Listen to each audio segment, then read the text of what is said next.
Alang sa mga in love diha o baka ha, anaa sa in our relationship status, ani ay bag-ong dalit nga kanta ang usa ka Cebuanong artist. We have this morning, Jan Echeverria. Hi Jan, mayong buntag, maupay nga aga ug welcome dinhi sa among programa GMA Regional TV Live.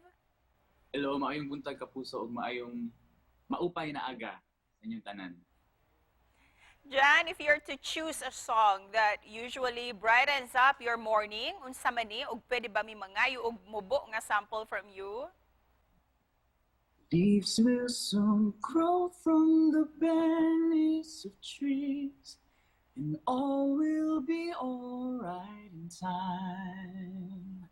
Oh, you never really love someone until you learn to forgive. Daghang salamat, John. You're indeed very talented. Kay gawas nga maayo ka mo kanta, you're also very good looking. Nagmodelo ka. How did you start modeling? Nag-start ni siya when I was 17. Katong pagbalik na ko diri Cebu from the States niya. Moto nasud ko sa usa ka agency and then the rest is history. O karon madungog na sab namo imong maanindot nga tingog kay aduna kay bag-ong single. Can you share this to us? There's a space to say it for you in my head. And even now it's raging from all the conversations we never had. All the wars we waged in silence. Now you are the scar I brandish, and I'll be that thing you've been trying to forget.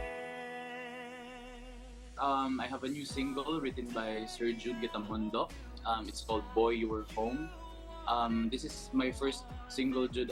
Actually, dream come true kay Jude Gitamundo, like the writer of Hasula, pero atik ng mga Pistaya hits Jude diri sa Cebu. Based sa pag-talk ng Sir Jude, this song is really about someone falling in love with someone who is not really ready to accept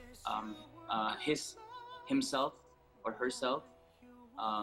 Nahadlok siya sa iyang kanang true identity which dili niya makaya magpadayon sa relationship because out of fear, like quit siya sa anang relationship out of fear.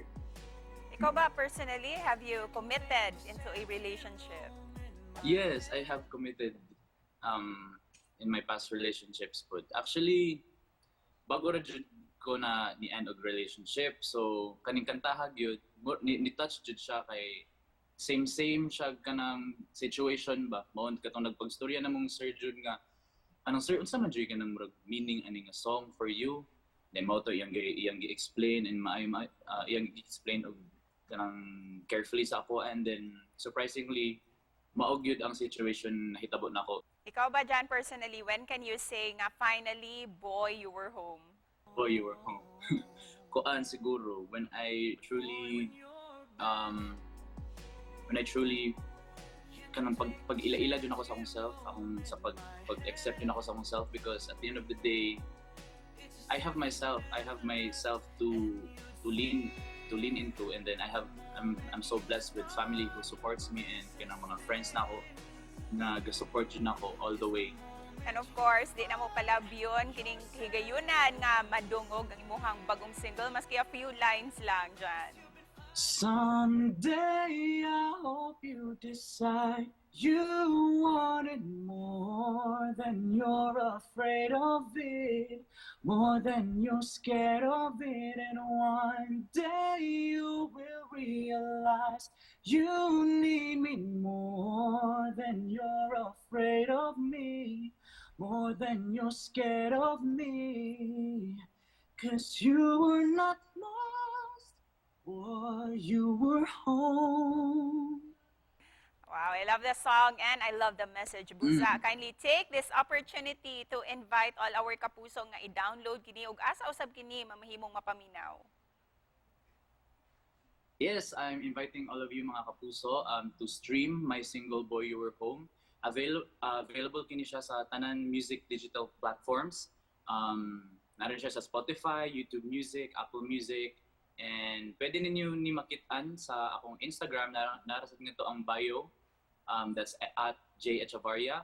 Thank you so much, Jan. And congrats on your latest single.